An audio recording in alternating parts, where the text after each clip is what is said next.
Psychiatrist doctor দেখাই। এখন কিন্তু আমি সাইকিয়াট্রিস্ট ডক্টরের কাউন্সিলিংয়েই আছি।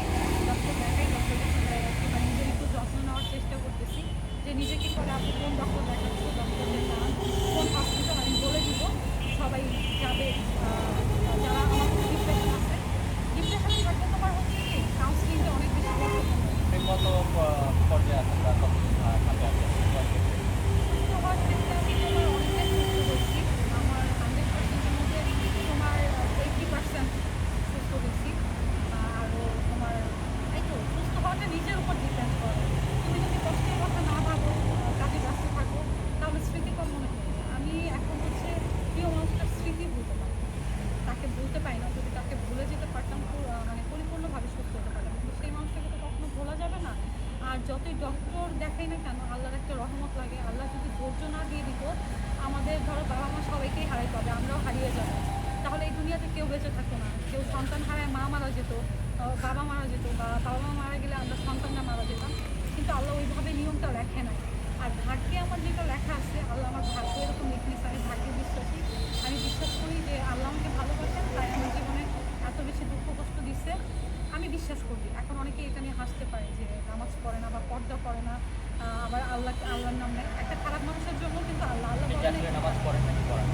হ্যাঁ, নামাজ পড়া হয়, সবসময় যে পড়া হয় ব্যাপারটা এরকম না। ডিপ্রেশনে থাকেন, এটা আমি আল্লাহর কসম করে বলতেছি, এই জিনিসটা অনেক উপকার। বেশি বেশি দুরূদ শরীফ করবেন আর আস্তাগফিরুল্লাহ করবেন, কষ্ট কমে যাবে, ডিপ্রেশন থেকে বের হতে পারবেন। আমি এই আমলটা সবসময় করি, জিকিরের আমলটা। নামাজ পড়া হয়, আমি চাই যে আল্লাহ যেন আমাকে অনেক বেশি হেদায়েত দান করে। আমি যেন একদিন পুরোপুরিভাবে মিডিয়ার জগৎ ছেড়ে দিয়ে আল্লাহর পথে ফিরতে পারি। আল্লাহর পক্ষ থেকে যেন হেদায়েতটা আমাকে দান করে। আমি নামাজ পড়ি, এটাও রাখি। নামাজ পড়া হয়, নামাজ পড়লে শান্তি কাজ করে। যখন অনেক বেশি কষ্ট হয়, এখন আর পাগলামি করি না, নিজেকে আঘাত করি না। অজু করে নামাজে যে সিজদায় যে অনেক কান্নাকাটি করি, তখন মনে হয় আল্লাহর পক্ষ থেকে একটা রহমত, শান্তি কাজ করে। তো সবসময় যে নামাজ পড়া হয় এটা বলবো না ভালো হওয়ার জন্য। নামাজ মিস হয়ে যায়, যেমন আজকে এক অক্ট পড়ি না, এক অক্ট পড়া হয় না, মিস হয়ে যায়, এমনিতে পড়া হয়। নামাজ যখনই মন খারাপ থাকে নামাজ পড়ি, জিকির বেশি বেশি করি, জিকিরটা করা হয়। আস্তাগফিরুল্লাহ আর দুরূদ শরীফ করলে সব সমস্যার সমাধান হয় আর টেনশন মুক্ত হওয়া যায়। এটা কোনো সমস্যার সমাধান হয়েছে আপনার? একটু বাস্তব অভিজ্ঞতা শেয়ার করুন। হ্যাঁ, আমি তো মনে করো যে নিলয় মারা যাওয়ার পর আমার উপর অনেক কিছু হয়েছে, অনেক কিছু হয়েছে। মানসিক টর্চার, সামাজিকভাবে টর্চার, অনেক ইন্টারভিউ আসছে, অনেক ফেক মানুষ আমার নামে অনেক রকমের মিথ্যা কথা বলছে। তারপর হচ্ছে তোমার আমার নামে 2টা মামলাও হয়। আমি 2 দিন পর্যন্ত হচ্ছে থানা, মোহাম্মদপুর হাজারীবাগ থানার লকারে ছিলাম 2 দিন, যার জন্য আমি নিলয়ের লাশের সাথেও যাইতে পারি নাই। আর আমার নামে 2টা মামলা হয়, অপমৃত্যু মামলা হয়, তারপর হচ্ছে হত্যা মামলা দেওয়া হয় পিবিআইতে, পিবিআইতে কথা বলতে গেলে একটু চোখে, পিবিআইতে হত্যা মামলা দেওয়া হয় আমাকে সহ আমার সামনে 14 জন। তো আমার কষ্টের মুহূর্তগুলো আমি এখন পাই, যেটা অনেক কষ্ট গেছে, এগুলো মেনে নেওয়া যায় না। আমার জায়গায় অন্য কেউ হলে হয়তো বা মারা যেত। তবে আলহামদুলিল্লাহ আমি যখন অনেক কিছু জিকির করি, আমার কষ্টগুলো কেমন জানি দূর হয়ে যায়। তখন মনে হয় যে আল্লাহর পক্ষ থেকে একটা শান্তি। আমি এই জিকিরগুলো এখন অনেক বেশি বেশি করি। আর আমার কাছে মনে হয় যে হ্যাঁ, আল্লাহ আমাকে হেল্প করতেছে, আল্লাহ আমার সাথে আছে, আমি একা না। আল্লাহ আছে, আমি একা থাকি, একা চলাফেরা করে আমার ভয় লাগে না। তবে আমার সবসময় মনে হয় যে আল্লাহ আমাকে অবশ্যই রহমত করছে, বা আল্লাহ সাথে আছে বিদায় আমি এত বছর বেঁচে আছি।